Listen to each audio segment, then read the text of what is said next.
Hey everybody, and welcome to this episode of the Wild and the Whites podcast.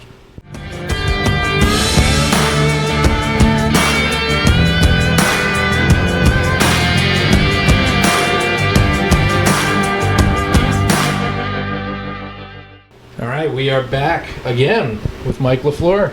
Yes, sir. Here to talk about some bear hunting. We talked about leash dog tracking in the last episode with you, but you've got this whole other side of you where you are a registered guide, correct, for bear hunting? I am. All right. How long you been doing that for? Registered guide back early 2000s. 98. 98, I think I got my license. Oh, wow. Wow. My registered guide's license for New Hampshire. Basically, I got it for bear guiding. Grew up hunting bear.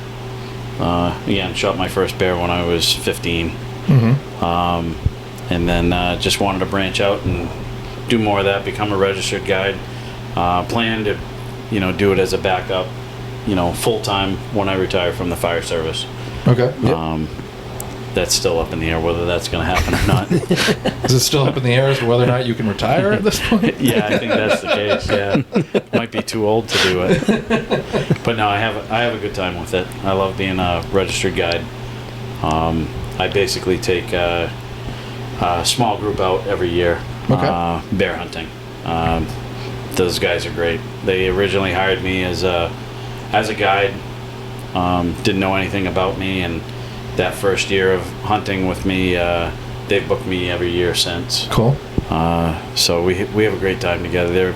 They're actually more than clients. They become part of your family. Oh, that's neat. So yeah, good group of guys. But that's where I draw the line. I only guide those couple, 3, 4 guys. Oh, wow. I used to guide everything from turkey. Did a lot of turkey hunts. A few moose hunts. And then obviously bear. Deer, I've done a couple deer hunts, but it's just so hard to guide a deer hunt unless you set up a bait, that sort of thing. Yeah, right. Yeah, bear hunting is where it's at. I really enjoy doing the guiding for bear. Nice. Yeah. Nice. So what is the process, or at least what was it for becoming a guide, and has it changed from then till now, or do you know? Yeah, it has actually. So back when I took the guides test, it was a written test, and you got all the study material just as you do today. They have a list of stuff that they're going to draw out of, and then basically you take the written test. That was it. There wasn't a big oral board that you had to sit through. I ended up taking the guide school up in Maine. Okay, yep. Just for experience. So I went up to Hal Blood's guide school, up to Cedar Ridge Outfitters, and it was probably one of the coolest things I've ever done. It was a great experience to spend the week up there with Hal and some of the other guides. They do the whole guide school, so you are prepped to take the main guide test. Okay. They actually did scenarios where they lost hunter scenario, and you physically have to get yourself out of the woods, and then they do the oral board, and then go over some tips of how to pass that. The only thing I didn't do was go up to Augusta and take the test. Okay. I did it through Hal's and passed no problem. It was the money that was going to get me, because I didn't plan on guiding up in Maine. I basically did it for the experience, and I'm glad I did. Anybody that wants to become a guide, I would highly recommend taking a guide school. New Hampshire there's a couple outfits that run a guide school. And they go over essentially map and compass stuff. Yep. Lost hunter scenario, first aid, that sort of thing. Worth it to take a guide school. I did it just for the giggles of the experience of doing it. I found that very valuable. Yeah. Do you know where those classes are held? They're listed. There's a couple outfits that do them. They're listed in the Hawkeye. Okay. I've seen that listed before. and then social media. Sure. Obviously, I haven't looked into taking one of their Right. 'Cause Yeah. classes, but why would you? Yeah. I know they're out there, and if at the very least, there's several outfits that prepare you for the main state test. Yeah. Yeah. Well worth it just to do it for the experience. Yep. Yeah. Well, Yeah. that sounds like a really cool experience. Like, and there's things up you probably, if you took that class as just a lay person, not even to Yeah. go get your guide license, but just there's Good probably stuff information. in there that you'd learn, and it'd be great information to have when you're in the woods. Right. Yeah. It's like REMT. You know, Yeah. through work, I obtain I'm a national registered EMT, but I also went through solo up in Conway. Yep. Oh, to get your woofer. Yeah, so I got my wilderness EMT. Nice. Yep. Just I didn't need it for a requirement for anything, but it was a great experience. Yep. Just to run through and have that program, under my belt too. So, yeah. So, what method do you use for guiding bears specifically? Do you run dogs? Do you bait? How do you do it? I run bait. Okay. Bait and still hunting. Okay. Yeah. Yep. The houndsman. Houndsman. That's a whole different way of life. Yep. So much respect. I've been on a hound hunt before. I know a few houndsmen in New Hampshire. I have the utmost respect for what those guys do, the hard work that they put in, the love of working a working dog, and much like tracking dog, Yep. it really becomes part of you, and I can't say enough. I just don't. That's not me. I have my tracking dog, and I'm happy with that end of it. If my situation was different, I probably would have a pack of bear hounds. Yeah. Not gonna lie, but it's a way of life, though. Yeah. Yeah. Your life is revolved around what those dogs need, and training and working and Yep. feeding and having a property big enough to house them all. And Yep, for sure. No, and I get offers to go train, run and do training runs with them. Yep. And it's just the time to do it. Sure. Only so much time in the day. yep. Yeah. How many bait sites do you run? So with state legally, I can run 6, Okay. and then 2 personal sites. Okay. So we get 6 guide tags that we can run 6 commercial bait sites off of, Okay. and so I can guide up to 6, Okay. and then I can run 2 personal sites for like myself and my girls and Yeah. whatnot. It was never that easy of being automatically having your guide tags. It was we had to wait at Fish and Game to get our bear tags every year. Oh, wow. As guides, so they only allowed so many permits. I believe it was in the 34, somewhere around there, and it was first come first serve to get our bear guide tags. And I remember camping out at Fish and Game with 35 other guys. We had some great times, good Yeah. memories. Glad that we don't have to camp out anymore. But it was a group of guys. We all knew each other, obviously. Yeah. And one would make a phone call. Hey, they're starting to line up. You might want to get down here. And before it was 8 o'clock Monday morning is when the doors opened up, and it used to be at Monday at 5 in the morning, guys would line up.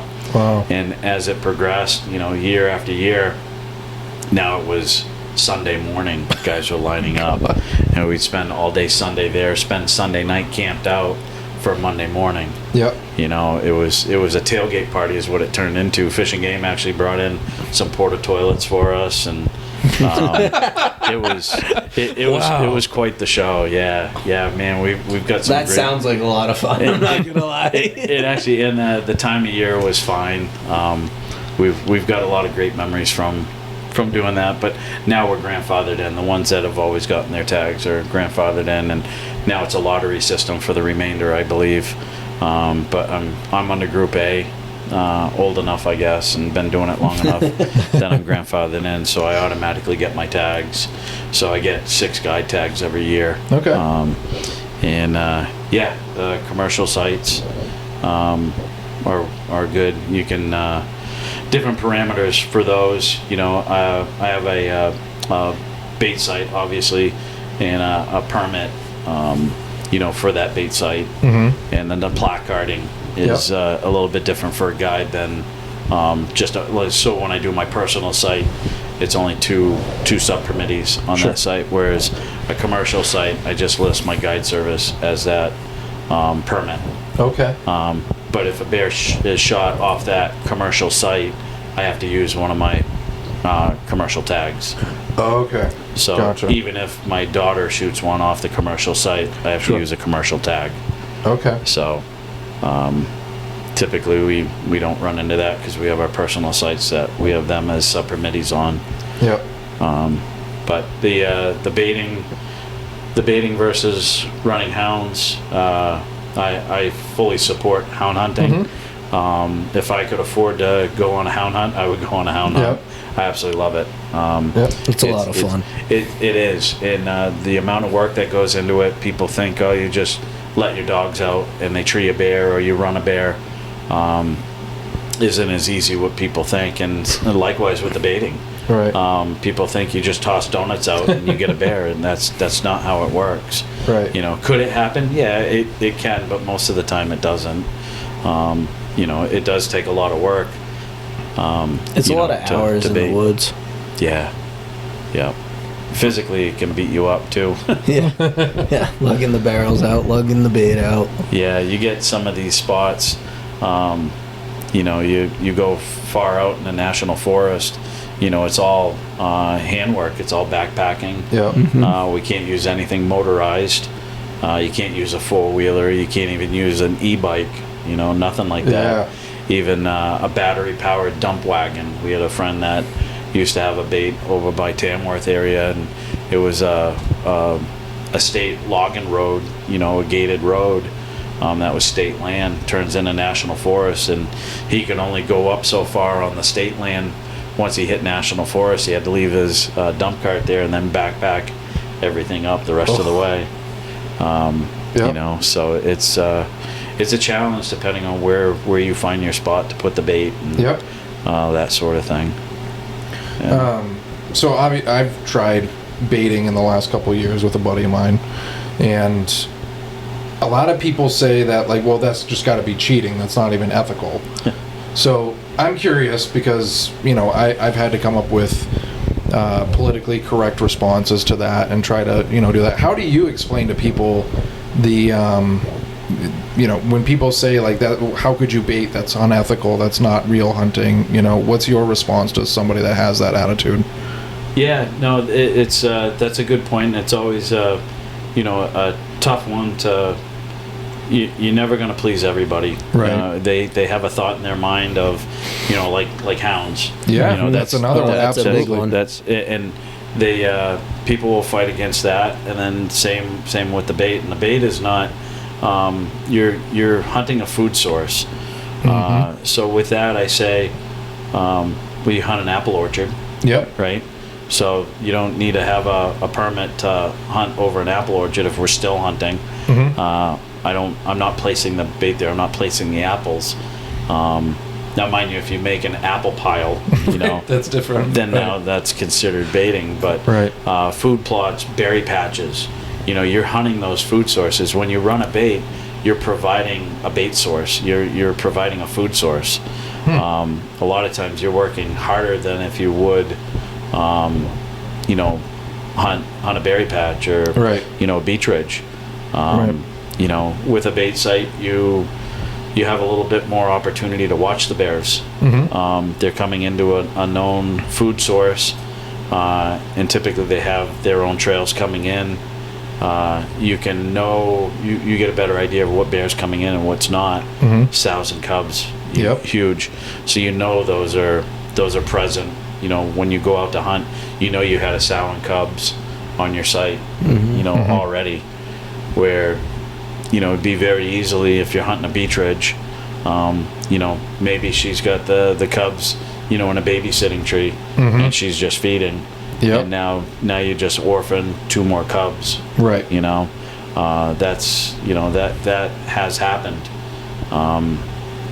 So the bait, there's pros and cons to everything. Right. I really enjoy the baiting aspect of it, and it's nowhere near a guarantee. We've sat many a nights where we don't even see a bear. That's one of my responses. Yeah. It really isn't cheating, because I've sat a lot more nights on the bait without seeing something than nights of actually seeing something. Yeah. Yeah. No, for because certain. there's so much more, and I want to get into that with you. There's so much strategy on running a bait site that people don't understand, because of how you have to outsmart the bears the whole time too. It really isn't just like putting a food bowl out for a dog and it runs in every single time. Right. They're smart animals. They definitely have all their senses, and they're not unwise to certain things. Right. Yeah. Right. So if you're trying to choose if you want to get into baiting, how do you choose where to place a bait? Like, is there topography? Is there certain types of landscapes or anything? Like, how do you decide where in this vast country of woods to plop a barrel with bait in it? Yeah, it's certainly a choice that has to be made. Whether if we're gonna try to find private land. Okay. So private land would be the best. Okay. Permitting process. Access to the land. Okay. Those are huge. I try to I've weaned off using state land, forest land, and trying to mainly focus on private land. Mainly because of the access. We can leave tree stands, blinds up, year round, with permission from the landowner. Access, we can use a 4-wheeler. Yep. If I can get a machine, not just only to set up the bait, tree stand, but retrieval of that bear. If I can use a machine to get one out, all the better. So it's a lot less wear and tear on your body. Oh my gosh, yeah, especially some of these bear that we take, and we've taken a few that are pretty hefty, and whether you quarter them out or whatnot. But I would say private land, and then if you can find a landowner that'll give you permission, start walking the property. What does it have available? Food sources. Is there a berry patch? Is it an old cutoff? Is there a beech ridge on it? Is there a swamp? Is it just open hardwoods? Are there bear on the property? Is there bear that pass through there, naturally? Is that just a natural area that a bear will cruise through? Try to find those runs. Try to find, bear poop, and where are they hanging? Where are they, and what time of year are they in those areas? So, like right now with berry patches, they're feeding on, berries right now, huge. Raspberries. Beech nuts will be coming out here shortly, where they'll start feeding on those when those begin to drop and whatnot. But we don't always have beech. We don't always have good berries. Right. It's super hot right now. It's excruciating warm. Are the bears down in the swamp? Are they in a lowland where it's a lot cooler? They're just laying right in the edge of the swamp. Where it's a lot cooler for them. So to say I've got one spot that I hunt high, I always look for something high or something low. More opportunity than anything. Is what's my best out of this chunk of land. If I get a couple 100 acres, I'm going to try to identify a corridor area that they're going to pass through. Not necessarily a beech ridge or a berry patch or a swamp, but I know that they're coming through here. Okay. That's where I would focus. With trail cameras, that sort of thing, we can kind of pinpoint some areas. Areas of interest. What do we have for bear sign? There's a couple spots here that years ago when I was deer hunting, I found a bunch of good bear sign that I know, this is springtime. They're doing the marking. They have marking trees, babysitting trees. Those marking trees, they hit them all year long. And then you walk up through a beech ridge and you've seen the claw marks. You've seen the claw mark. They're hitting them hard. When you have a good mass crop of beech. Yeah. Or you see all the branches piled up on the ground from them chewing and twisting them off. Yeah, or look up in the tree. So if you find claw marks especially on beech trees. Okay. If you see real fresh, you'll see some older ones. They really stand out. The claw marks on the beech tree. And then if you look closely, you'll see little divots, not necessarily, where it's scratched out, but you can tell where they put their claws in, and you look up and it's just a bunch of branches in a ball. It's like a bear nest. So Okay. Bear will actually climb up in the tree, sit in a crotch, and then pull every branch to him, and then just gorge himself on the beech nuts. Not necessarily just foraging on the ground. You'll see those when you walk up. Some of these beech ridges are absolutely beautiful. And I get lost if I go on a poke and a hope deer hunt and I hit a beech ridge. I'm not looking for deer sign. I'm looking up in the trees for, bear nests. We call them bear nests. I've even seen it with the acorn, like in the oak trees, like them pulling the acorns to them. Yeah, yep. They're a cool animal. They're very smart and very adaptive. Yep. So real warm weather like we're having now, early season. I've got a couple spots that are right in the swamps. Okay. Will they hit the beech ridge up top? If they're hungry and I run the right type of bait, yeah, probably. Nothing's guaranteed. Right. But I don't have any specific particular one. I have baits in all different areas. Sure. It's mainly whatever the land that offers me. That's where I try to make my best Yep. decision where to put the bait. Do you keep the same sites every year, or have you, like, this one didn't pan out that well, so I'm gonna slide to this one for the following year, and then we can try that one again another year? Generally the site I'll keep the same, but I'll change stand location depending on the wind. Gotcha. Topography, sun, and the wind.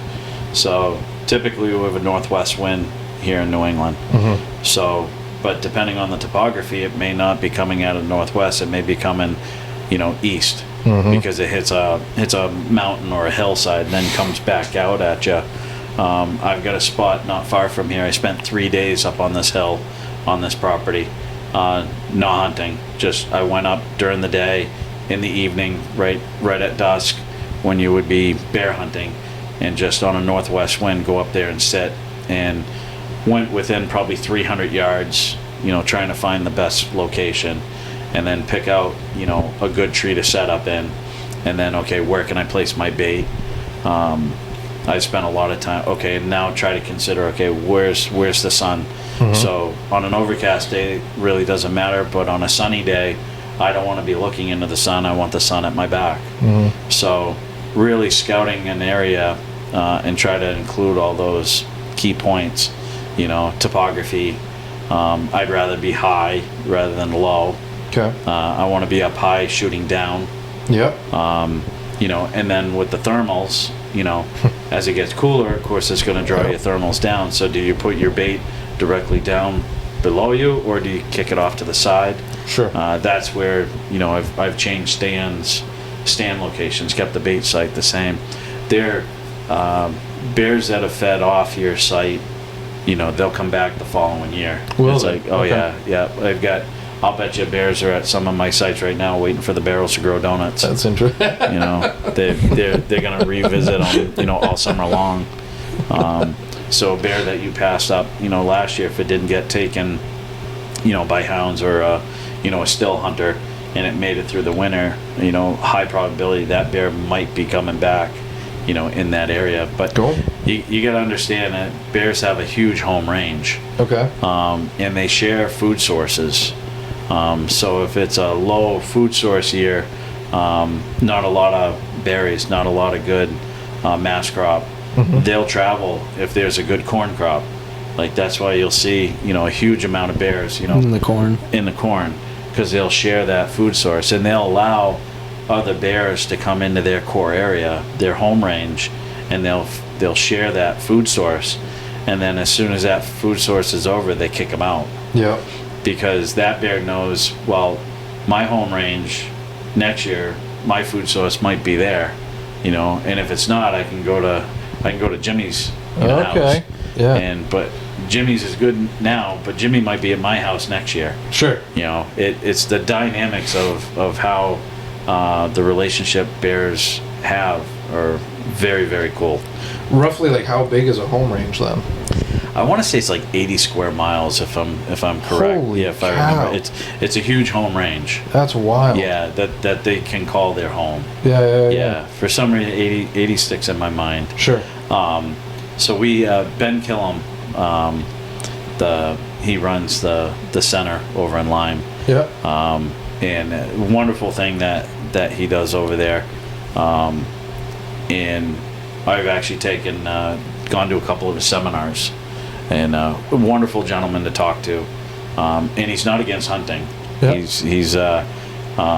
He does get sour when people, target or, put a lot of attention on bears that he's worked with. There's one particular bear that, a hunter from Vermont came over and caught the bear out of the den. They knew the bear was there and waited until the bear came out of the den and shot her. Yeah. Just stuff like that. And I would sympathize with that. Like, that's not, why are you doing that? Mm-hmm. So he is a little sour when stuff like that happens. But, absolutely.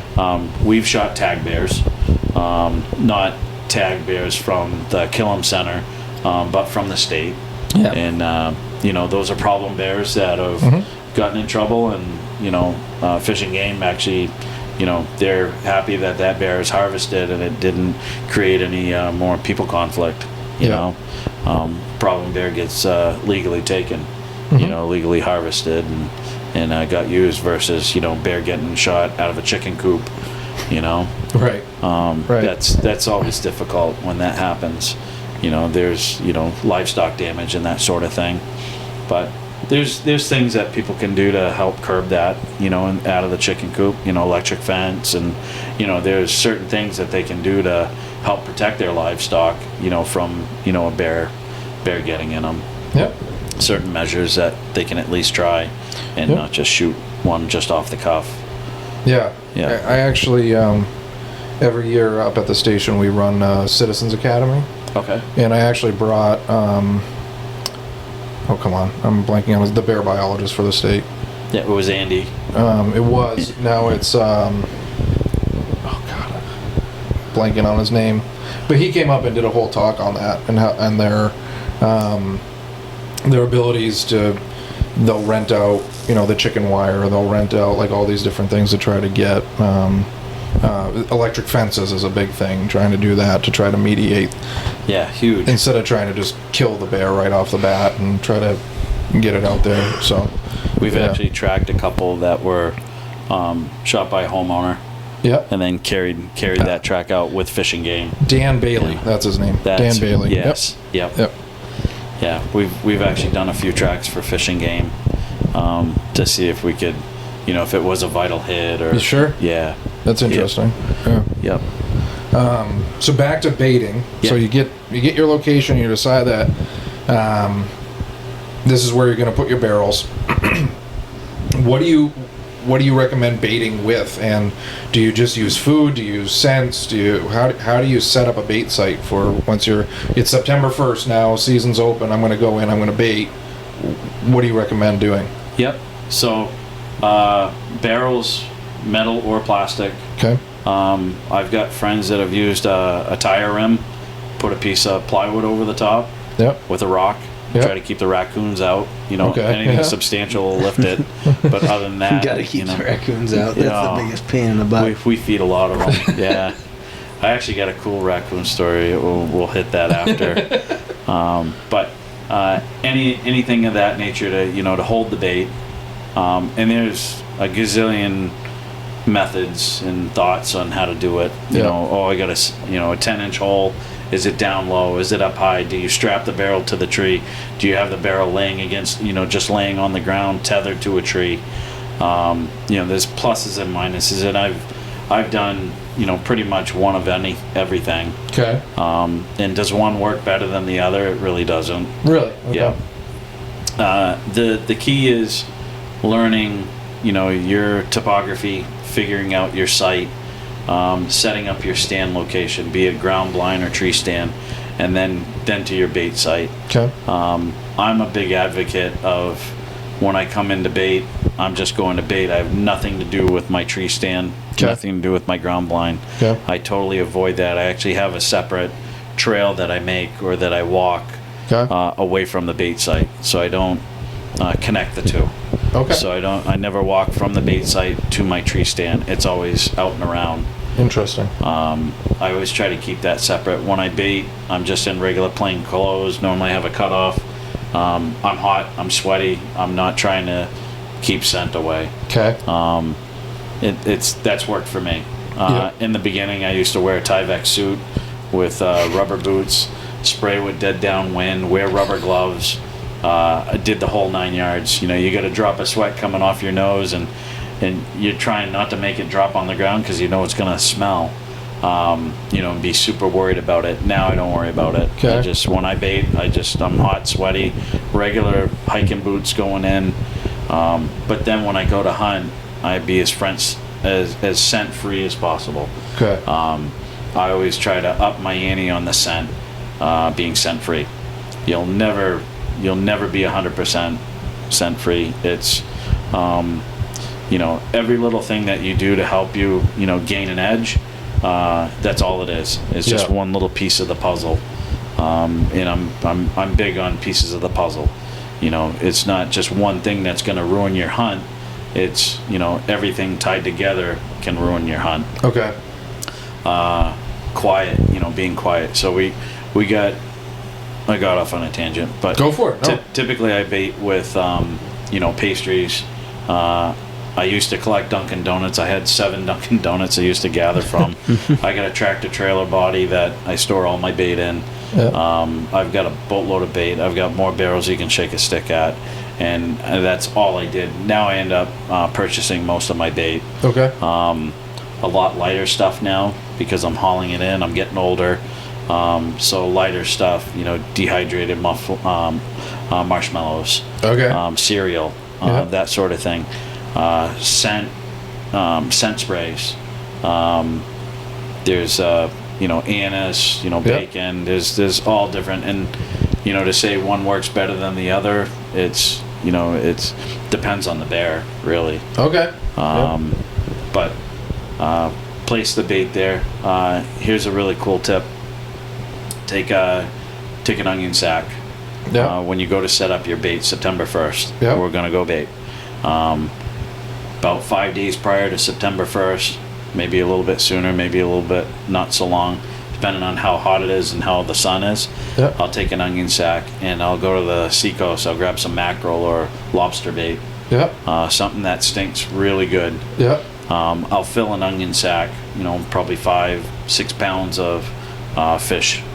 Mackerel work really good because they got a lot of meat on them. They're stinky, they're oily. I was gonna say they're really oily. Yeah. And you fill that onion sack up, put it in a 5-gallon bucket, and make sure that bucket doesn't have any holes in it. Just ask me how I know. You're gonna throw the onion sack in there and put all your fish in there, and then you're gonna tie that onion sack together and use some carpenter string. Yeah. And make sure you got a good knot on that won't come undone. And then take that string and put it outside the bucket and put the cover back on that bucket. Make sure it's tight. So all you got is this little tag end of string. Okay. And then just before September 1st, you're going to make sure you have a rope over a branch. Yeah. Okay. So try to find an overhanging branch in back of the bait. You don't want it, you know, between the bait and you. Okay. Put that in back of the bait Okay. as, you know, somewhat close, because you're going to have to walk. You don't want to walk under it. You don't want to walk near it. Trust me. Just make sure it's just a whisker behind it. Yeah. What do you mean? You don't want that dropping on your head? No, and well, I got a funny story. But you let that ferment for the week, Okay. and then when you get out to your bait site, you have a piece of clothesline or whatever, rope Yep. over that branch, and you bait your site. Put all your donuts and your pastries. I buy most of my bait through Bear Bait Solutions. Yep. Through Henry. Okay. And you can't beat his selection for what he has, and there's plenty of it to choose from. So I have my normal go-to stuff, you know, marshmallow and some cereal and stuff like that. But then I take that fish bag or that bucket Okay. And I place all my scent, place all my bait, and then I'm not worried about gloves or anything. I'm doing it just raw hand, and then just scent it up with some scent spray. I love Bear Scents. Bear Scents is a company. Northwoods Bear Scents is another one, but Bear Scents is my favorite company. Interesting. Then there's others out there that are making their own that work. Wilderness Freaks. Henry has his own match. I've got a good partnership and friendship with Bear Scents, so I'm partial to that.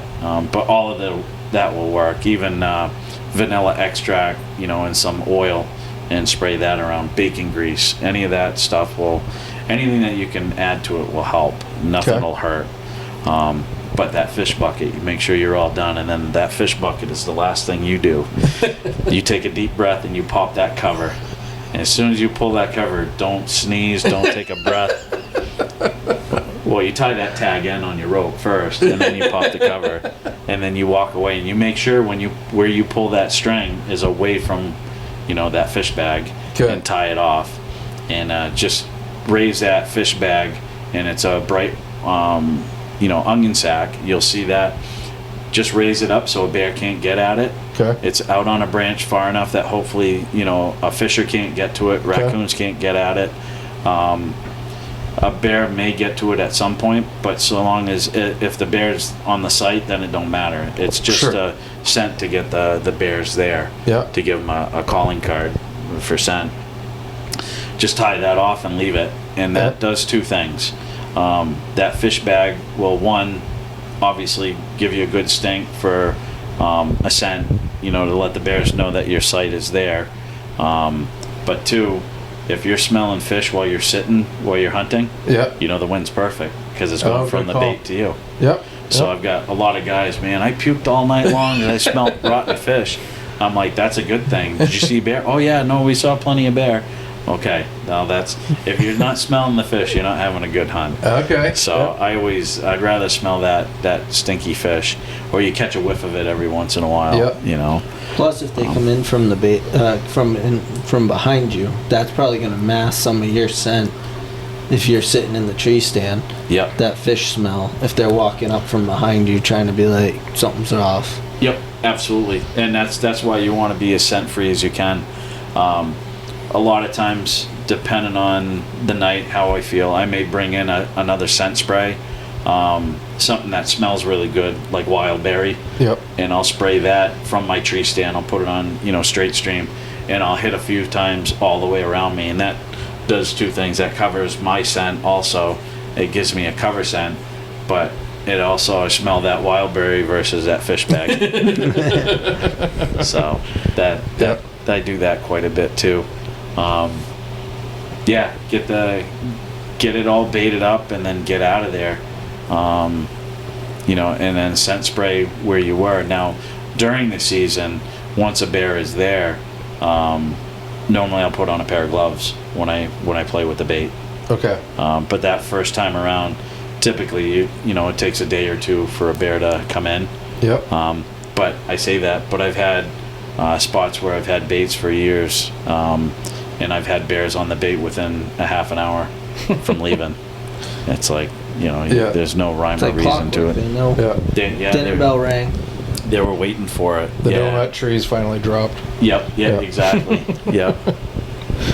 That's interesting. So like you said, donuts, and you do spray. Now, when you're spraying, how do you decide where you're going to spray? Do you spray the barrel itself, or what are you spraying when you spray? Yeah, so that first, whenever I'm trying to do a cover scent, I'll put it on straight stream and I'll get it as far up on the branches as I can, especially if we're not expecting rain for a day or two. And I always try to spray the underneath of the leaf. Okay. That way, if it does get rain or we get that dew in the morning, that it doesn't just wash off. Exactly, yeah. If we're just spraying on top of everything, then that doesn't last as long.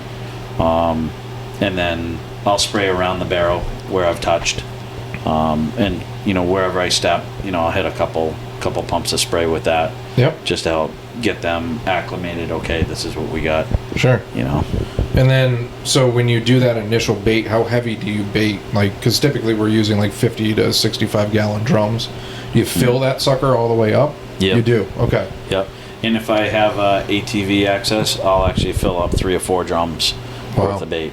I'll load it right up.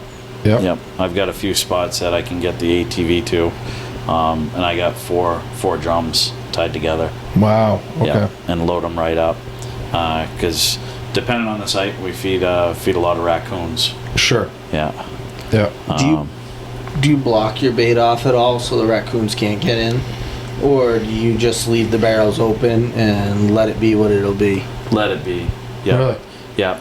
There's 2 things. So that those raccoons that come in, they're gonna get that grease, and that's the other thing I put down. I put some Friolator grease. Okay. You know, some people say, "Oh, soak all your bait with Friolator grease. Dump in 5 gallons." You know, I'm not big on that. Okay. I'll only use additives. Bear Crack is one that Henry came out with. Okay. And it's super aromatic. It smells awesome. I use some of that, you know, in the bait barrel itself to mix in.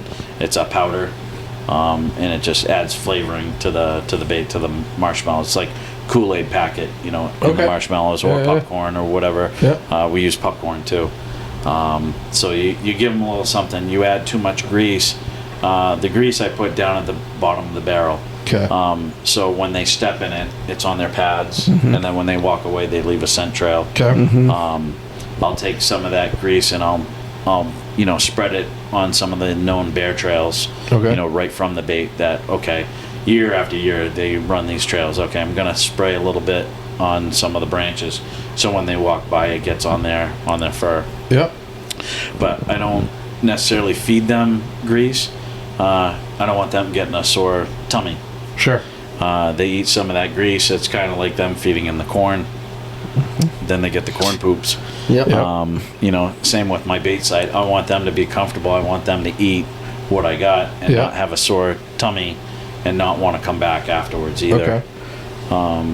I got a quick raccoon story.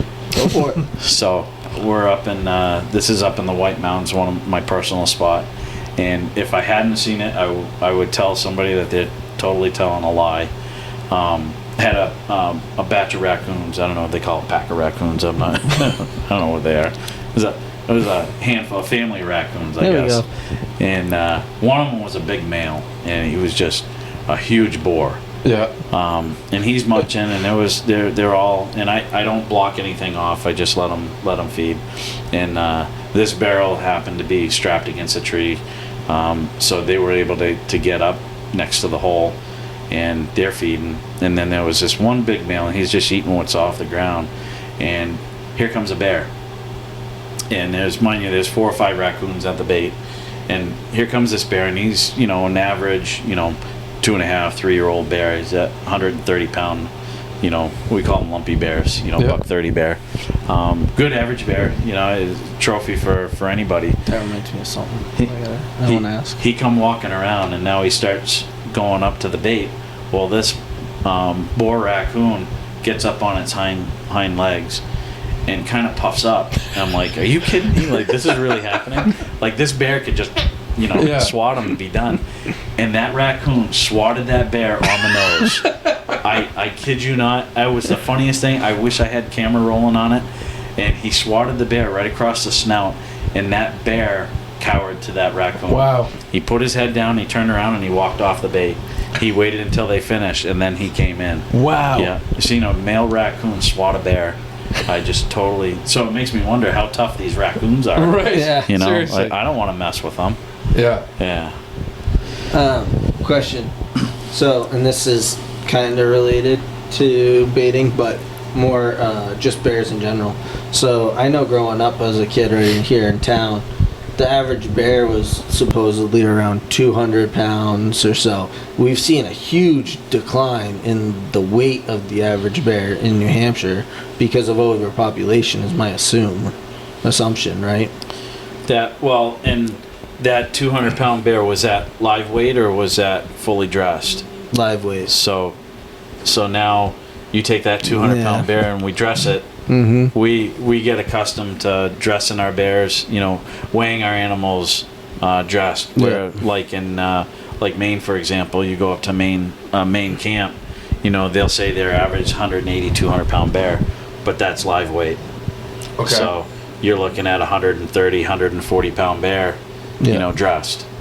Yeah.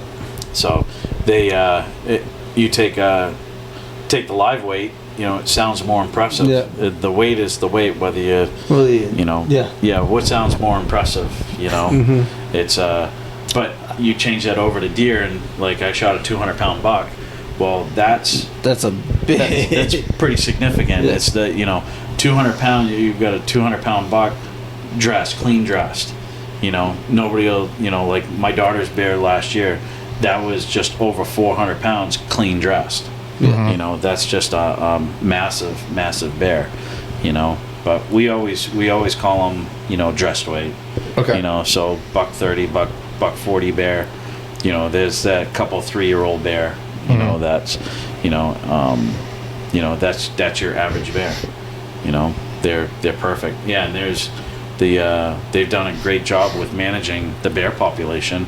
Now we get 2 tags up here. Right. They're trying to manage them where, to drop the population down in certain zones. Mm-hmm. So now they're offering a second tag. I buy my second tag. Yep. Yeah. It's not just the bait hunting, but still hunting. Yeah. Well, it gives you an opportunity. Like if you shoot one over bait early in the season, and then you get out and you're deer hunting or whatever, and a bear walks by you, it gives you another opportunity. Right. That's the part where I looked at it from, was like, if I go out with the hounds, I get one, and then I'm out with Zach or Andrew, and we're just wandering around, and bear pops up. I personally prefer bear meat over deer meat. That's just me. So that gives me another opportunity to have at that. Right. Mm-hmm. Yeah. It's so who doesn't love tracking on the snow? Mm-hmm. And to shoot a bear on snow is just beautiful. I bet. It is. It's awesome. I really enjoy doing that. And before it would be do I hold my tag because I want to wait until I get a chance, to track a deer on snow and track a bear, or what are my choices now with that opportunity, especially in this zone where we can track, shoot that second bear. Yeah. Is even better. Yeah. Yep. Last year I tracked one for a little ways. Did you? Yeah. Yeah. And then I just went into some country. It was heading for its den, is my assumption. Like it just went up this steep embankment, and it was going up, and it was getting to be all rocky and pokey, and I'm like, you're going somewhere where you're gonna go nestle in for the rest of the winter, and I'm gonna leave you alone. Yeah. I was I did a poke and hope deer hunt. I didn't have any dog tracks.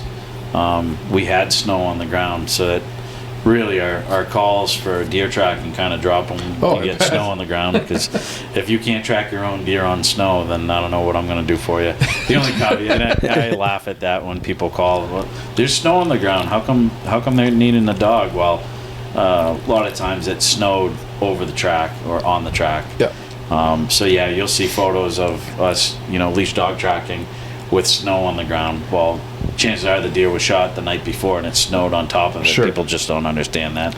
They just think that they shot, on the snow. But how's Freddie doing the snow? I meant to ask that. I was curious to that. He does awesome. So that scent is still there underneath the snow. A little bit wetter snow is good because that exemplifies the scent cone a little bit. Obviously real super deep snow he's not going to be able to, but I just picture like the leash going into the snow and this little mound in front of it that's moving as It's like he's a little tunnel. Molehill, yeah, exactly. Yeah, I've seen him put his nose on the ground and it'd be like a zipper. You see this zipper trail. It's kind of neat, but no, getting on snow, following a bear track. I had one of the best hunts, and it was up in the Whites up here, and I was actually going a deer track, and I didn't cut across a deer track. I cut across this pad. I'm like, that looks like a nice, a two-bill bear, a lot wider than I can hold my fingers apart. And I said, let's just follow him just for giggles.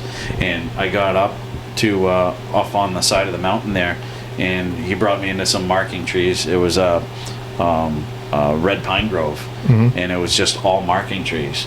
I thought, well, this is pretty cool. And then I followed it, and then there was a spruce tree with very low branches, and it was all clawed up and little tiny claws, like little pads. And that's a babysitting tree where a sow would dump her cubs and send the cubs up this babysitting tree, and then the sow would go and feed, and then come back and get them. And it's all stuff I learned from reading Ben's book and hitting a couple of his seminars. It's you learn the biology of these animals and how they react and what they do. Sure. And then to actually see that, see those things was actually kind of cool. But so I'm on top of this mountain, right at the very tippy top, and it was a little bit of crunchy snow. So every step you make, it makes a crunch. And I saw it's a good time for a sandwich, and I sat down. And I heard crunching, and mind you, I hadn't seen any deer tracks. It was all bear track up there. And I looked down, and here comes this Volkswagen coming right up to me. I had my odd 6. I was, but bear season ended the day before. Oh! And this thing was a Volkswagen. It was the biggest bear I had ever seen. And I let him get about 30 yards from me. And then I just scuffed the snow, and he looked up and saw me and bolted. And it was unbelievable to see this bear take off. I was in awe, and then I got to thinking, if it was season and I did shoot him, how would I get him out of here? Because I was a long ways, and that's so we say, it's great to track them and shoot one on snow.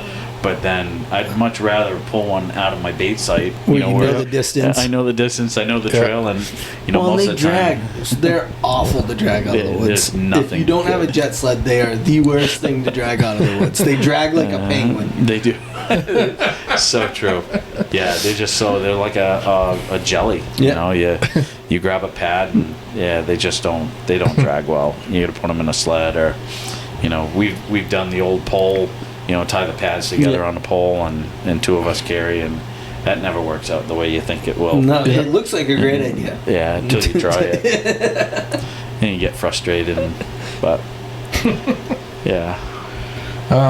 So you bait heavy at the beginning, and then when do you decide that you're going to actually go and hunt that bait then? If you say that it usually takes a few days for them to hit it, are you hunting it the first days or are you letting it sit a little while before you actually even start to try to hunt that bait? Depends on the site itself. I've got some sites that, because of private land and they want bears taken out of there, they're not concerned about the size of the bear. They just want bear shot. Those sites I'll sit that first night if I feel as though, like the guys that I guide, they're not after a certain size bear. They just want a bear. I'll put those guys on those sites right away. Okay. I got no problem sitting the first night and shooting a bear the first night off of it. With that being said, and getting back to, you throw donuts out, it's cheating. I've had days or seasons where I've gone 10 days without the site getting hit, without the bait getting hit. There's so much natural food. They know what foods they want. They know what they need, and they're not going to eat a jelly donut. They're going to eat, a high protein diet, natural food. And I've seen them walk right by the bait site and not even touch it. And it blows your mind. You're like, I've got all this wonderful bait here that, it's all sugary, and why aren't you on it? And they don't want nothing to do with it. Because they have a good natural food source that they're feeding on. I've seen that. The bait site that I had last year and the year before last year was super hot for like the first few days of season. We had 2 bears taken off within the first week, and then it was right next to an oak ridge, and all the acorns dropped at once. I don't know if you remember last year, but it was not like a consistent drop all year. It was like poof, all at once. And all of a sudden there was no bears right after those acorns dropped. Do you see stuff like that happen often, or? That food source changes, or other bait sites around you change. They get pressured a little bit more. So how often do you hunt that site? Do you do you spend a lot of time at the bait site? You know, common sense would say the more time you spend there, the more your odds are better. Yeah. Because you're there. But now you're also adding more scent to that Sure. area, so that plays with your mind. Yep. Is there a definite answer? I don't believe there is. Okay. I think it's circumstance. Yep. You know, I've got a big thing that I always try to do is change the bait up. Okay. That's a little tidbit that I've used. And does it work? Does it, you know, is that the deciding factor? I don't know. Sure. But that's what I've done forever. I've heard other people say that too. Like if you my ate the dad same would thing do- for dinner every day, you get tired of it. So Yeah. my dad would do that too growing up Yep. with his. Yeah, figure you got pepperoni pizza for three weeks, you know, and then somebody throws a Ritz cracker out there, like, oh shit, I'm gonna have that Ritz cracker. Right, You know, right. yeah, changing up the bait, I think, makes a big difference. Where others will tell you, well, a big bear doesn't like change, so if they get there and now they know something is off, that bear knows it's a bait. Right, right. There's no question that, you know, it just magically appeared. You know, they know somebody is feeding that. They know it's just not a natural thing. Right. You know, what to use for bait too. You know, high Yeah. protein stuff. You know, How often are you rebaiting? so Or do you sit over empty barrels sometimes? I sit over a lot of empty barrels. Really. Mhm. Yep. Yeah. I will say for one thing, especially national forest, or if you can get access to it, keep it loaded. Okay. You know, if you have easy, quick access. But if it's a spot way out, you know, hunt it. It's like hunting with the wrong wind. You Yep. know, I've just hiked a mile up to this spot, and the wind is not what I expected. Mm-hmm. I'm still gonna hunt it. Okay. Whereas some guys, it's a wrong wind. I'm out of here. Yeah. I'm not even gonna try, because why am I gonna waste my time and try to blow up the site? Because now my scent is going in the wrong way. Mm-hmm. I'd rather wait for a better day. Right. But I'm you'd in the hunt it. mindset. I'm like, I'll hunt it. I'll Yeah. use some scent spray, some cover scent, and hopefully that's enough to dump that edge in my favor. Mm-hmm. Because I already took the time off of work or my schedule. I traveled all this way. I'm just not gonna. I'm here. Might as well hunt it. Yep. So let me try to do the best I can to put the odds in my favor. Use some of that cover scent spray. You know. Be as quiet as you can. Okay. You know, here's another huge tip. So, my first year with the Jersey guys that came up, you know I felt very confident. Like these were knowns coming in. You know, I've sat on the sites and not shot the bear. Knew that every night this bear is coming in on clockwork. Mm-hmm. And then I put one of the guys there, and you see anything? No, I didn't see anything tonight. I'm like, okay, walk me through. What did you do? He's like, well, you know, I clicked my thermocell. I loaded my gun on the stand. And I'm like, whoa, back up. So your thermocell, you didn't have that fired up, you know, before you. Well, no, I clicked it. You know, I fired it up, you know, halfway through the night. Okay, so that little ignition clicker, Oh yeah. you know, makes a huge noise. Oh yeah, it does. Loading your gun, you know, yeah. That's a huge, That's- huge. That's a noise. loud Yeah. Yeah. slap of metal that they're not used to hearing. They're not used to it. Right. Exactly. Buckles, zippers, okay, all these things. So it's not one little. Those are little pieces of the puzzle that make the picture. Sure. So will that ruin your hunt? Well, we can't say for certain, but it certainly ain't helping you. Sure. So, you know, zippers. You know, instead of grabbing the toggle and just, you know, zipping it right up, Yeah. you know, put your thumb and forefinger in there and work that zipper up. Mm-hmm. And if it takes you 2 minutes to zip up your coat, who cares? Right. It's minimal movement and now super quiet. Yeah. Your buckle, any Not going to buckle get that any is- colder in 2 minutes. Right, exactly. You know, you take a buckle off your backpack or your frame pack or whatever. Yep. You know, you get the two ends that you squeeze together. Yep. You know, when you go to snap that together, you know, it's a click. Mhm. Well, hold the two ends and slide it in. Mm-hmm. No noise. You know, think of it like you're back being a teenager and you're sneaking in the the house. You're as quiet as you can be. Right. Try to make as less noise as you can. Yeah. Wedding rings on a metal stand. Just that one little click. Yeah. That's an unnatural noise for that bait site. And typically those bears aren't that far from the site. How many times have we climbed up in the stand and within a couple minutes, you're just hanging up your bow and here comes a bear coming into the site. I know several times that's happened. Whereas, you load your gun, you take the semi-auto and you let the action slam. Right.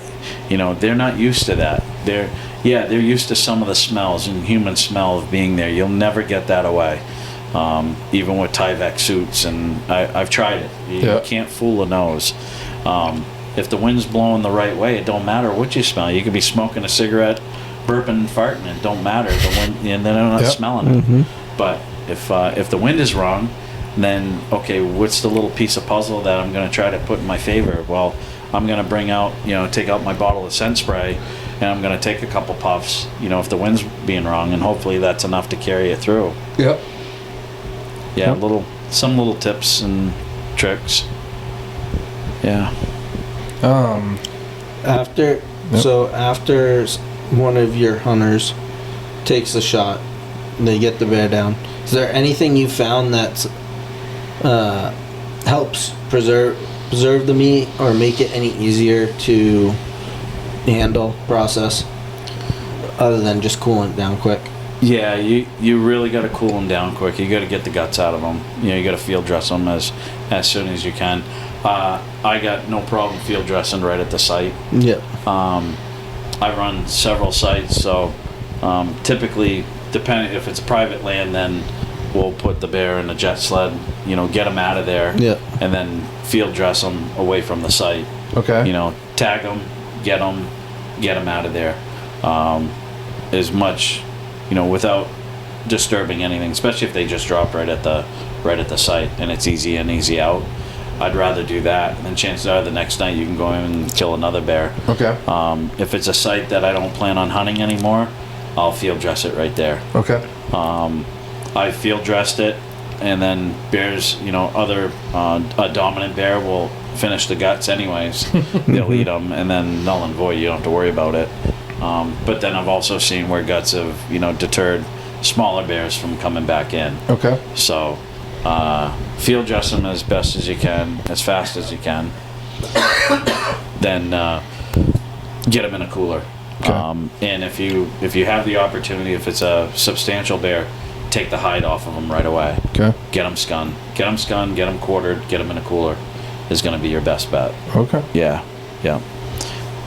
If you got to leave one overnight, for tracking, because of the hit and it doesn't, it warrants it, then as soon as you can get that bear, recovered in the morning, same thing, field dress it as best as you can, as fast as you can, get it in a cooler.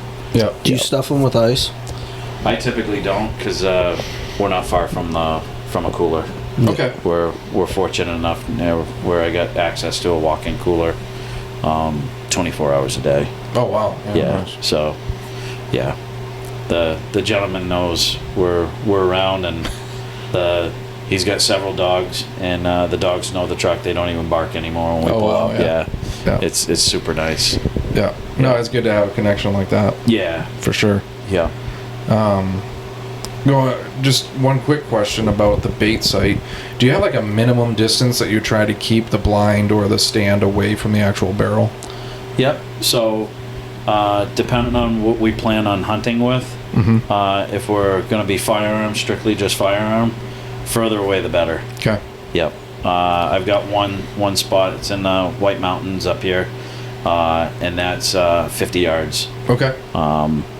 Easy, nice clean shot. Oh, yeah. Right to the barrel. That one there, that's up in National Forest. That one I hunt an empty barrel 90% of the time. Oh wow. We've taken several bear off of that. With hunting an empty barrel, because I just can't physically. It's a mile up on the mountain. We shot some monsters out of there too. But to keep it, fed all the time is difficult. It's on a beach ridge. It's a natural corridor. Even without bait in the barrel, even if you're not baiting, bears naturally cruise through there. Okay. So just having a little bit of bait in there to draw their attention, it'll keep smaller bears there all the time. Okay. It's a known, I say smaller bear, you have a $130 bear that's feeding on it until there's nothing left. And then, the next night you'll have a 200-pounder just walk right through, and they know the barrel's there. It's just in their normal corridor trail. And I've witnessed it, and I've told anybody that hunts it is as soon as you have a broadside shot, take the shot. Don't wait for them to stop, because a lot of times they'll walk by, they'll look at the barrel and just keep walking. Yeah. Okay. So take that opportunity when you can. Do you normally wait till they're at the barrel to shoot? No. So like that first opportunity you get, just go ahead, take it. Yeah.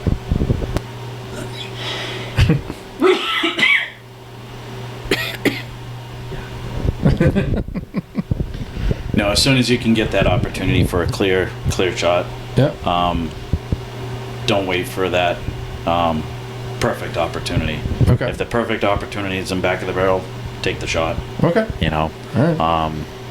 It's if you feel confident with it, take it. Sure. Yep, that's what I always say. Distance, depending on what we're using. Mm-hmm. So that particular stand, I have a ladder stand, and then I put a hang on within 20 yards of the barrel. Okay, so for archery? For archery, yeah. Sure. Paths. So paths going to the stand, path going to the bait site. Okay. 2 different paths. Now, my path that I use for baiting, I'm not necessarily worried about keeping quiet.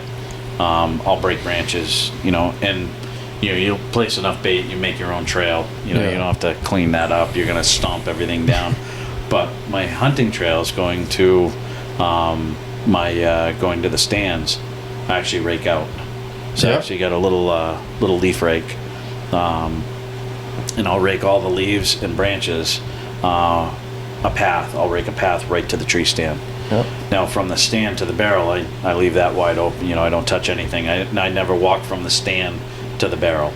Okay. It's only from my hiking trail or whatever, a 4-wheeler trail, into the woods, and then from there I rake right to the base of the stand. Okay. So super quiet. I'm not breaking any branches. There's no leaves.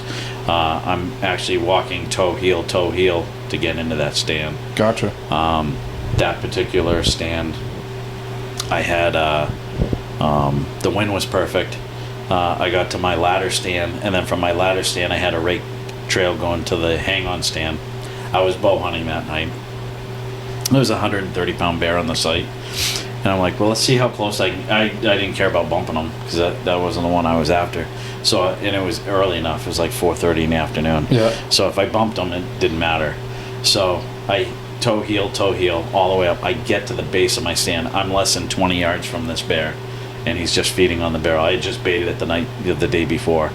I was hoping to shoot, a 200-pound plus that night. So I wanted to go while there was still, fresh bait in the barrel. Mm-hmm. I got within 20 yards of him. He was just feeding, and he'd pick his head up. The wind was right in my face. It was perfect. And as soon as he put his head back down, I took a step, and I made it all the way up into the tree stand. I actually pulled my bow up, and he never even realized that I came in and set up in the stand. Wow. He just kept feeding, and then just before dark, he let off. I did have the bear I was targeting come in, but he came in downwind of me. Okay. And I had to walk by him. There was a little ridge there in my trail, and it was like a little gully. I'll never forget it. My hair still stands up. He was over 300. He plopped down. He knew I was there. Huh. And now I waited till pitch black, that's so dark you can just barely see a silhouette. Mm-hmm. And at 20 yards, it looks, like a building. I had to walk by him, and there was nothing I could do. I didn't even have a fire. All I had was my stick and string. I didn't even have a handgun at the time. I'm like, what am I going to do with this thing? Like, poke them with this. I'm like, well, that's not very smart. Maybe next time I ought to carry a handgun. You learn these things as you grow older, I guess. Growing up, when I baited with my dad, we had one do that same thing. He just went and sat right behind on our trail, and he waited till we walked out, and it made me and my dad's like, you keep walking, you don't stop, no matter what. It's funny how that happens, right? He was like, we're not playing this game. Yeah. Here's a topic. So, sow with cubs. Yeah. You got a sow with cubs on your bait. How do you handle that? You know, do you just sit quiet? Right. Do you try to get them out? Do you try to flush them out? And Dad and I were up in I've been hunting since I was 16. We had one, and a sow with 2 cubs, and they were on the bait. And it was dark, and now it's time to leave. And Dad says, well, we'll just let them know we're here. I'm like, well, she knows we're here. Right. Like, she's been popping her teeth all night. So he takes his flashlight and he shines them. And I'm like, what are you doing? And I says, we'd just be better off just climbing and just, walking out, not saying anything. And as soon as he put the flashlight on, both cubs, luckily they treed right there at the barrel. And she come over and she bluff charged, I don't know, 3 or 4 times. And I'm like, okay, all right, tough guy, what do we do now? He's like, well, you go down first. No. I'm like, no, you go down first. Yeah. This was your idea. If I get down first, I'm headed out the other way. I'm not Right. waiting for you. Who can run faster? Yeah, exactly. Yeah. Oh man, we have some fun with sows and cubs. Yeah. We try not to hunt those sites. If I know I got a sow with cub, then either we let the bait run out, and just hopefully she runs off. Yeah. She just moves on and goes to a different bait. I'll let it run for a few days. Luckily, now we got until October 5th, so we got another week to play with. So a lot of times I'll just let it run out, and nothing will be in for a few days, and then hit it again. Yeah. And most of the time she's moved off. Yeah. I've had this was really funny. This just happened last year with Madison and I. That's the night that she passed on that 200-pounder. But we have a sow with 2 cubs, and sure enough, they come in the back of us. Now I carry a black army pack that has my handgun in it, all my paperwork, my Garmin, all that fun stuff. And I normally just leave it at the base of my stand, right at the base. We're 30 yards from the barrel. I don't normally hang it up, bring it up and hang it on the next to me. Less chance of noise, bumping it, that sort of thing. It's right there, I can see it. So, boom, I put my bag there. She climbs up, and we hear noise, and we kind of peek around. Well, here comes, right on our walking path to get to the stand, here comes the sow, and there's 2 little cubs, and they're last year's, they're this year's cubs, they're tiny. My army bag is, smaller than a regular backpack bag. It's an army pack. So now we're watching them, and the sow just kind of skirts to the right. She smells, she's got her nose up in the air. Well, the cubs get real curious, and they come walking over. Well, one of them little buggers puts his nose in my pack, and now he's rooting around, and I'm like, oh, this is cute. I actually got it on my phone. I got a video, I'll show you guys. So he's rooting around, and he's just playing. Next thing you know, my pack's open, and there's my gun. Boom. And then there's my license. And no, I take it. He didn't take the gun out. The gun was still in there. My license came out. My Garmin came out. That's what it was. But my gun was still in there. I got nervous because now he's rolling around in the straps. Oh no! And all I can think about is Mom gonna grunt, and he's gonna take off. And now he's got my pack, and his head is through the top handle. Oh no! His head is through the top handle, and he's fighting to get it, off of him. And Madison's eyes are huge, and she goes, "What do we do?" And I'm like, "Don't say anything." And finally, he got his head out, and I grunted. Yeah. And the shoulder straps, I know he could get out of that. Sure. And I'm like, I'm just gonna grunt while he treed right next to us. And I kid you not, he is about from you to me, eye level. And I'm like, well, now we're in a pickle. Right. Because what do we do now? And she's 20 yards just in the brush over there. And I scan over, and it was finally they calmed down. once they heard and then she popped her teeth, and then they come scurrying down and went over to her. Yeah. And now I look down and I got a yard sale at my backpack. And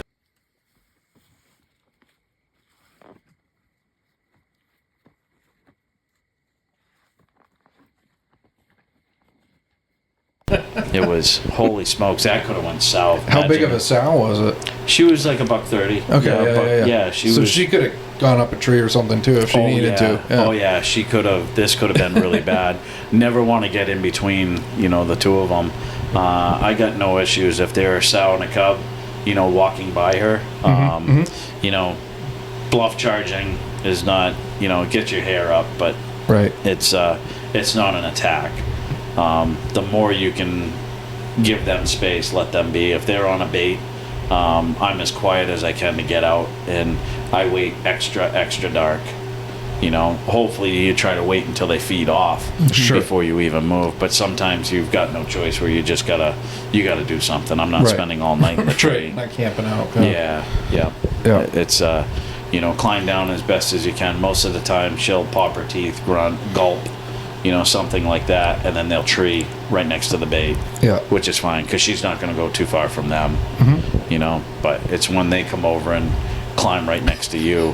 Yeah. Well, that's like you see all those videos where the bears climbed up the tree that the ladder stand's leaning on, and the guys with the arrow like tapping them in the nose, like, Right. "Come on, go back down." Yeah. The younger ones are the curious little buggers that'll cause problems. They do. Yep. Yeah. Yeah. The 2-year-old, a second-year cub. They're not gonna den with mom. They're gonna go find their own thing. But they're with mom right now in the fall. Those are troublemakers right there. Mm-hmm. Yeah. Here's a question for you. Do you hunt mornings, evenings? Does it matter to you? And if so, like specifically mornings, how early do you get in before shooting light if you hunt mornings? Yeah. So I've personally never sat on a bait in the morning. Okay. A couple of the Jersey guys, typically they'll go out because they only got limited amount of time. They're only here for a couple, 3 days. I've got friends that will go out. I've got friends that shoot bears first thing in the morning. They have bears hitting them, at 8, 9 in the morning. Sometimes they walk in. So the trouble is, if they're already on bait and you kick them off, that's the chance you get. But you take that chance in the evening too. Sure. So why I've never hunted in the mornings, I don't know. I'm French and just don't like change. I've never done it. Yeah. Is there a benefit to it? I mean, look at your cell cam pictures. A lot of times you'll get pictures in the morning. Right. Right. Are they right at 6, 7 in the morning, right at daybreak? No, a lot of times they're not like 9, 10. Right. I've noticed that. Yeah. They're not like right off in the, So are we staying till that 9, 10 o'clock? Well, the trouble is I'm hauling bait.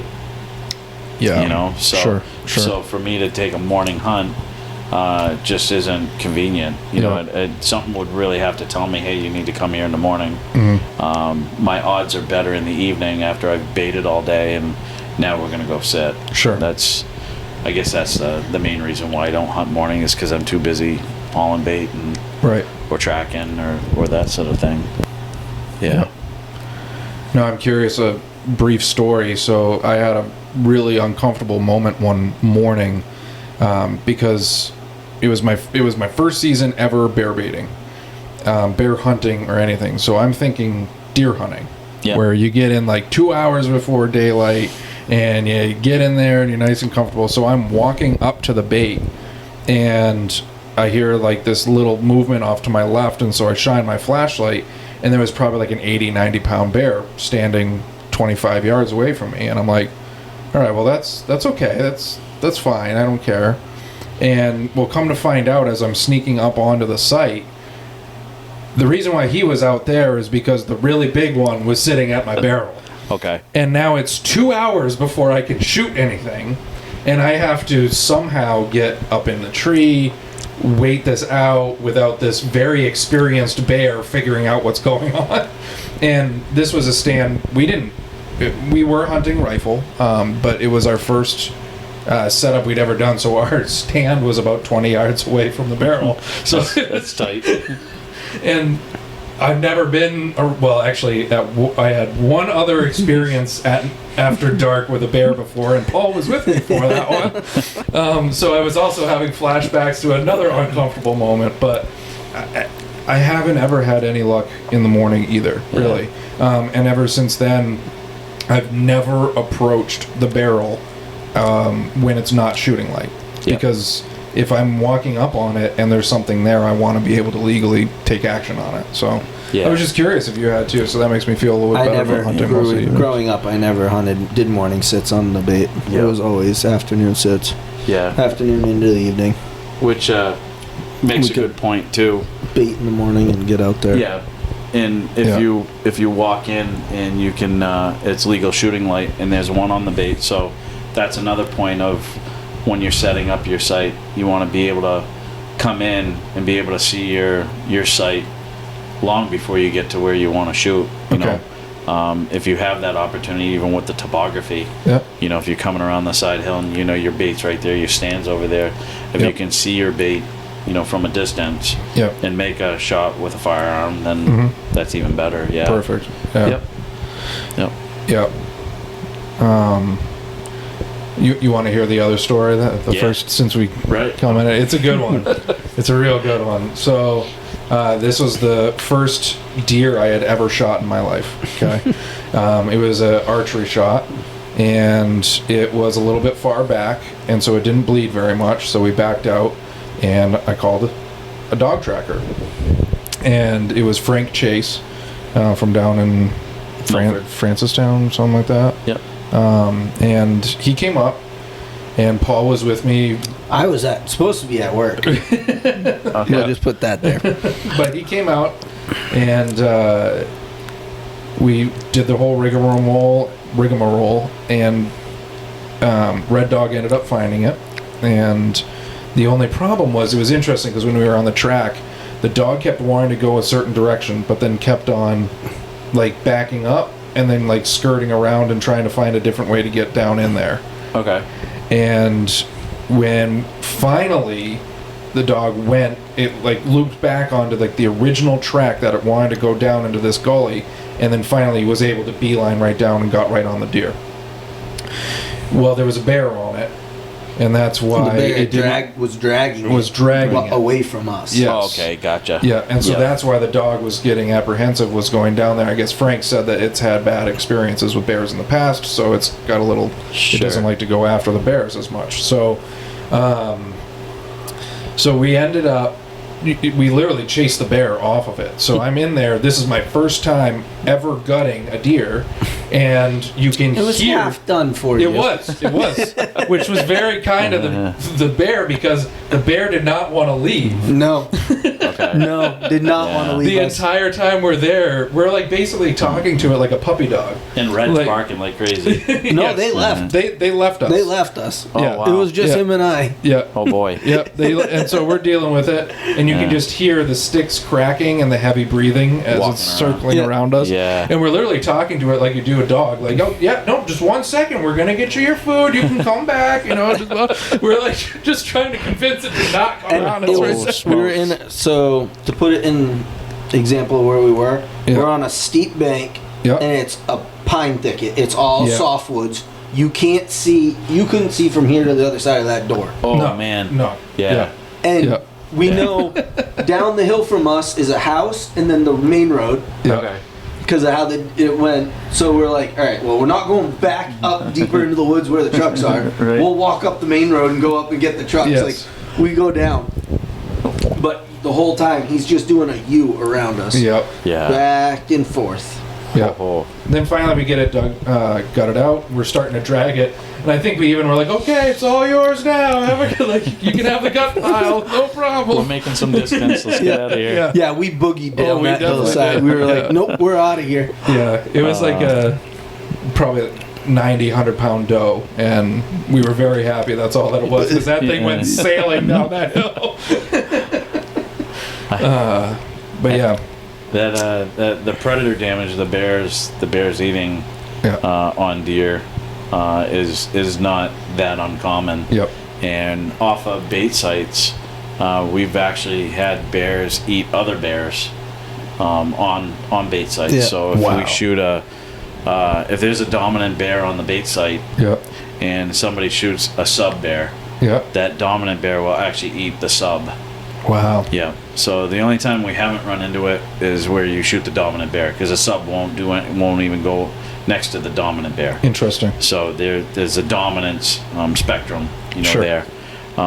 We tracked one, and actually it wasn't far from here either. Okay. This was with Ted, and we got on site. He was quiet. Freddie's quiet too.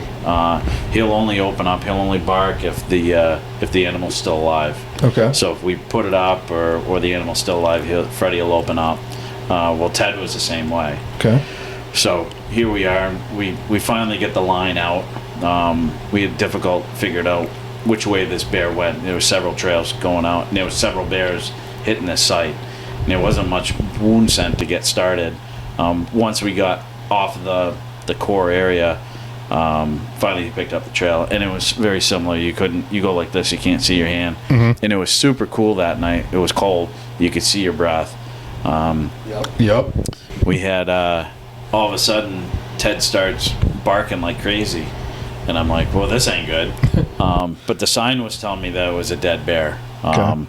And so I kept him on a real short leash, and we come through this thicket of spruce, and all I see is steam coming up, and the dog's losing his mind, and I still got him on a short leash, and he wants to go, and I'm like, no, and I look over, and I'm like, oh, there's all this red, like flash, and then black, and what it was is another bear was feeding on his bear. Oh, wow. Yeah, yep. Yeah. So a dominant bear was actually eating off that bear, Wow. and you could just see the steam coming from the abdomen cavity. Yeah, and yep. The hunter's like, what's going on? I'm like, there's another bear right here, and I said, he's feeding off this one, and he says, are you kidding me? I'm like, nope. And I said, and that dog is gonna keep barking. I hate a barking dog. Yeah. I just hate it. Unless they're treeing, Yeah. they're supposed to be barking. Right. It's a different Right. bark though. That's a total different bark. Yeah, That's a long drawn out bark. And I love that sound. Yeah. This was irritating, and I'm like, we're gonna take a couple photos. We're gonna field dress it, and we're out of here. I got photos of that too. It was makes your hair stand up. My dad used to hunt just over the mountain from where we are right now, and he had a bait site, and it was an active bait site, like non-stop bears were in there, and he had a mom with last year's cubs, so they were troublemakers, Yep. the troublemaker ones, and then there was a bunch of other just lone bears that were coming in, and he had it on video, and he doesn't know what he did with the video, but he recorded it on on an old digital camera.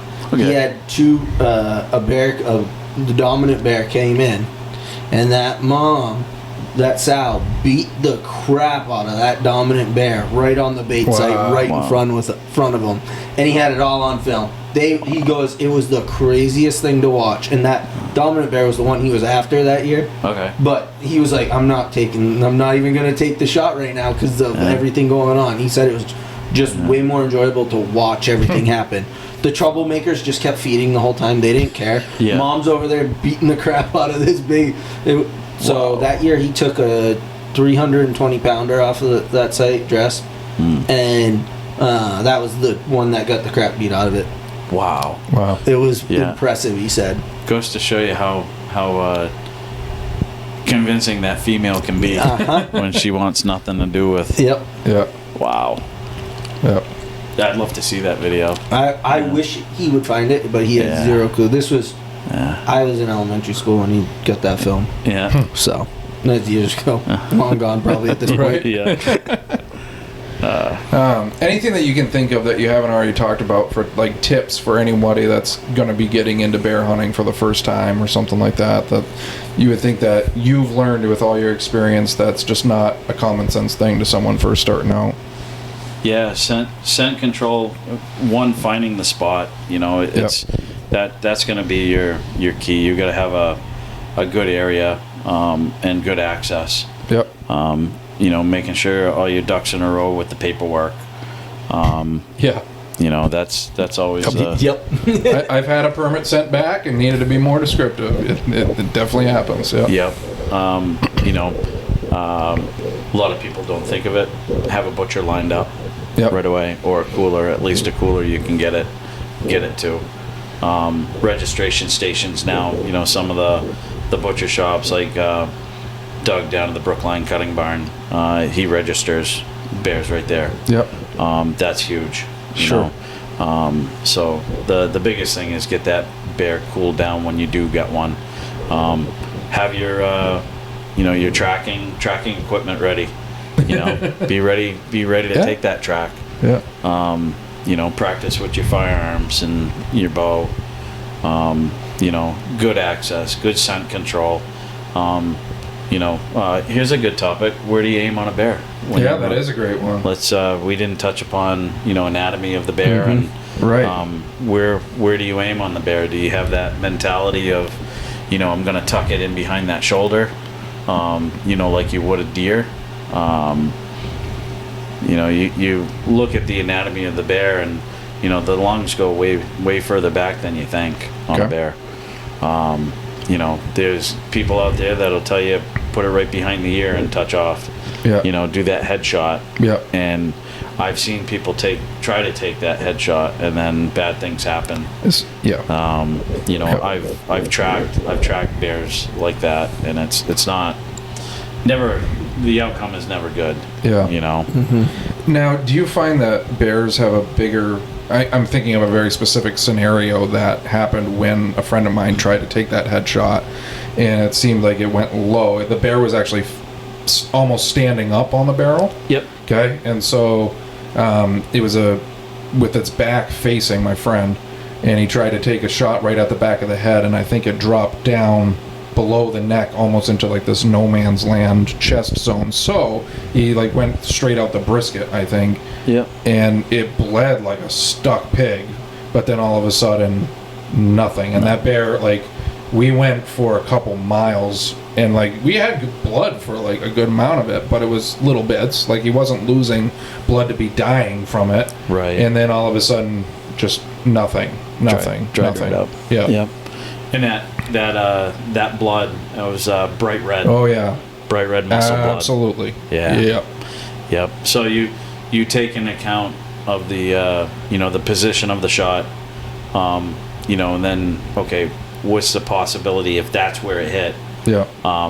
You know, what's going to kill that bear? What's Yep. going to make it? You know, similar like deer hunting. Okay, yeah, we've got a lot of blood. You know, when I get a tracking call and they say I got a boatload of blood, I got a lot of blood. Okay, well, what color is the blood? Yep. You know, is it color of my shirt? Is it Yep. bright red? Because that's muscle blood. You know, yeah, but it keeps bleeding. Okay, so is it in a joint that joint keeps popping open? Because remember, these animals that blood clots Quick. real quick. And bears clot really quick too, or plug up quick because of the fat. Exactly. Yep. That's like Madison's bear. Only had that one spray and a little bit of fat on the tree, and then, you know, just a couple small drops. Yeah. You know, on that whole track that was, you know, a couple 300 yards. Yeah. So Going back to where to actually shoot, like if you have it perfectly broadside, I've heard like the middle of the middle being the thing. Yep. But what I think a lot of people don't understand is what that actually means. Does that mean the middle of from the nose to the butt end of it? Does that mean, you know, like what are we talking about when we're saying the middle of the middle? Right? Yeah, no, that's good clarification. Yeah. So the way I always taught my girls and I tell the guys, at the base of the shoulders, so where the neck meets the shoulder. Yep. You know, draw a line, you know, from that shoulder, Okay. and then the backside, the bum. Yep. Draw that line. Now go middle, right in the middle between those two. Okay. And then from the bottom of the belly to the top of the spine. Okay. Middle. But you look at that and you're like, man, I'm gonna, that's a little too far back. And I'll give it to you. It does. It looks. It does. Growing up, I always, if you took their elbow and drew a straight line up, that was how I always went. If they were standing like this, basically, and took a straight line up from their elbow, so you were right behind where the shoulder blade basically sat. Yep. And that would be lung. I always tell them go that middle of the middle, and then go an inch, no more than 2. Yep. Forward. I don't want to know your opinion on this. I'm not saying this as a fact. I want to know your opinion on this. So I was told by somebody else to think of it a little differently. Is he calls it the shittle. Okay? So you take the shoulder and then you take the middle of the middle and you split the difference. Yep. And you do so you're not right tucking it behind that shoulder. You're actually backing up and you're not doing the middle of the middle. You're actually splitting the difference in between the shoulder and the middle. He calls it the shittle. Yep. No, So- I would agree with that. Okay. Yeah, that's that. You take the middle and then you go 2 inches, no more than Yep. 2 inches north, or towards Yep. the front shoulder. Yep. And that would be exactly. So a point I want to make is we talk about all these, these points to aim, right? Yep. Huge. Pick a hair. So get your area that you think as you're watching that bear. As soon as we see a deer and we know it's an animal we want, it's got an antler. I don't care if it's got a beam, it's got one little spike. It's an animal we want. Yep. It's a 400-pound bear or it's a 200-pound bear. This is where we want to aim. Okay, I'm picking that hair. I'm not picking that area. It's easy to do like turkey hunting, right? Yep. So how many? I mean, I've done it, I don't turkey hunt. and That's the one thing I don't do. You're probably the smart one out of the group because it's addictive too. It's so addictive. I spend But- enough money on waterfowl gear and everything else. I'm good. You take your dot, right? Yep. You're like, well, it's a shotgun. What? As long as I get it close, it's gonna hit. Like Right. I got, Right. 30,000 pellets that's flying out of this thing, Right. and you don't concentrate. And it's same with deer, same with bear. You concentrate on that one area and go, okay, no, I'm gonna pick that hair. I'm aiming for that hair. Yep. I've instilled that with my girls, and Yeah. they yet to lose an animal. That's awesome. Because they're Aim small, miss small. Yeah, you're very Yep. conscious. Pay attention, and then you notice the little things. Yeah. Yeah, and that's another thing. Like, we're not getting into turkeys, but I know so many people, just briefly touching on it, that put that dot on the head. Yeah. But the head, turkeys, they're moving the whole time. Freaking It's clam like, necks. don't put it on the head, put it right on the base of the neck where the feathers meet the neck. Right at that color change, that's where that dot goes, because that spot's not moving on you. Exactly. Like, how are you doing? So true. As they're looking around, they're moving around, they're bobbing their head, everything, but this spot down here, that doesn't move, Yeah. right? I love it. Yeah. So true. Because Yeah, it pick a is hair. very possible to miss a turkey even with turkey shot. Oh But, yeah. Yeah. Yeah. No, that's that's a great point on where to shoot on a bear, because Yeah. people who deer hunt would think to almost hit the shoulder. Yep. Right? I want to tuck it. And some outfitters, they'll tell you, take that shoulder out. You've got a high caliber rifle. I Yeah, want you to but- anchor it. Put it right on that shoulder and anchor it. Yeah. And what's behind that shoulder? Depending on the angle. Yes, that's the other thing. What's your That's exit huge. going to be? Yeah. Exactly. If it's more the opposite shoulder or brisket, well, there's nothing up there that's going to kill that bear. Sure. So far forward. Same with deer. Look at that angle. Look at that exit. And face it. We're hunting a very dark animal at a very dark time of, afternoon, evening. Yep. In woods that, you still have plenty of legal time, but just the light isn't there because of the overstory and the cover that we're in. Absolutely. You still might have 15 minutes of legal shooting time, but you physically can't see. Right. Now, is that bear exactly the way that it's positioned? A black blob? Holy moly, is it hard to tell. Yeah. Yeah. Yeah, you talked about a little bit, I don't think it was on the podcast, I think it was when we were having lunch, about the reticle, the light up reticle that you use. Oh, yeah. And I have one on actually on that Oct 6 that's sitting up there. Yep. It's a Vortex V-Bright. So I do have that Little dot. That's red, which on a bear that makes all the difference when, yeah. A red dot is very useful rather than just having a black reticle on top of a black bear when there's no light. And Yeah. A big objective lens. That's going to be a 50 millimeter objective. Yep. It draws in that extra light. Yep. And then the little illuminated dot on it, and it's so slight, but that makes you can see the whole outline. You can pick out that schmittel or the middle Yep. north. Yep. I like that. I'm gonna. That's a. The shittle. That's cool. Yeah. I like that. Yeah. Cool. Well, do you have any fun bear bait stories to wrap this thing up that you want to share? Or, I mean, we've already told a bunch of stories, but if there's one that you're burning to tell. There's not the little cubs there playing with my backpack. Yeah, that was a good story. That's cool. a good story. Yeah. I like that. Yeah. I should. We'll see if we can get some of the video. Sure. Yeah, if you send it to me, I can throw them up on the video. It's really cute. I got two last questions. Yeah, go One comes from our conversation at lunch. What's your favorite caliber to use yes. Yeah. for bear hunting? Yeah. 450 Bushmaster. Hands down. Any of your 30 calibers, 30-06, your 308. I get that 30-30. That Rossi. I'm tempted because I'd love to put a bear down with that. I got a great scope on it, but I've got a 450 Bushmaster. I got an AR platform, and with that Illumidot. Yep. And then I have that in a Ruger. Okay. And that has the Illumidot on it also. I think that round itself is just they call it the thumper. It's got a lot of power behind a straight wall cartridge, flat shoots, and granted, we're not shooting that far, 50 yards typically, unless we're up on the mountain or still hunting or that sort of thing. But yeah, by all means, that 450 Bushmaster. Cool. That's my favorite round. And then my second question is, you talked about carrying a sidearm bear hunting. Yeah. What caliber are you running for that? So, I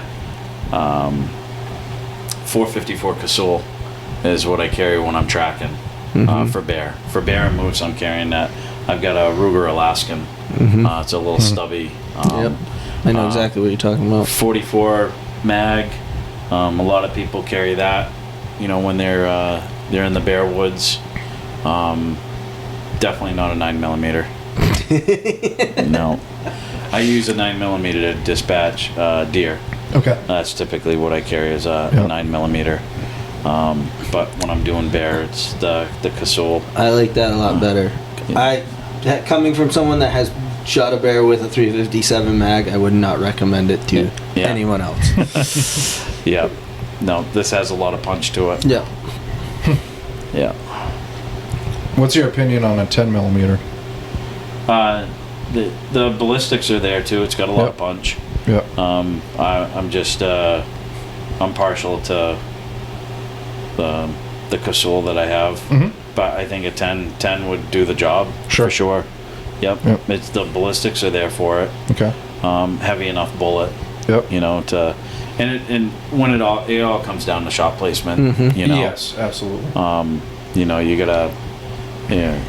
gotta make sure you get it into the vitals, or again, we hear headshots all the time, and I cringe when I hear I took a headshot, because it's gonna work or it's not. There's no in between. Right. That's the crux of it. There's very rarely you're gonna have an in between of a headshot. Either it goes well or it doesn't. And they do have a pretty thick skull. Oh, bears are phenomenal. Yeah. Exactly. Yeah. You'll get a hollow point to mushroom out on it. Ask me how I know. Yeah. That must be a pretty cool skull. I lost it. Yeah. Well, good. Thanks for talking to us about this. Anything you want to say before we wrap up? Or no, thanks for having me. This has been awesome. Yeah, we can do it again anytime. I can chat all afternoon, obviously. Well, Yeah, we're we always love- open. Yeah, wealth of knowledge. I'd love to just still pick your brain about things. So. Yeah, But, absolutely. yeah. And who knows? You know, we've talked about some other content, so let me know about that. Okay. We won't say too much on the podcast just in case it falls through. We don't want people to Yeah. get their hopes up, but Right. yeah, let me know. I'd be happy to work further with you on some things we all would, so I think we got some good things coming. I love it. Yeah. Awesome. Sweet. Sounds great. Thanks, Mike. Really Awesome. appreciate it. Yes, thanks, guys. Yeah, of course. It was great having. Absolutely. Appreciate it. Thank you. All right, everybody. Thanks for watching and tune into the next episode.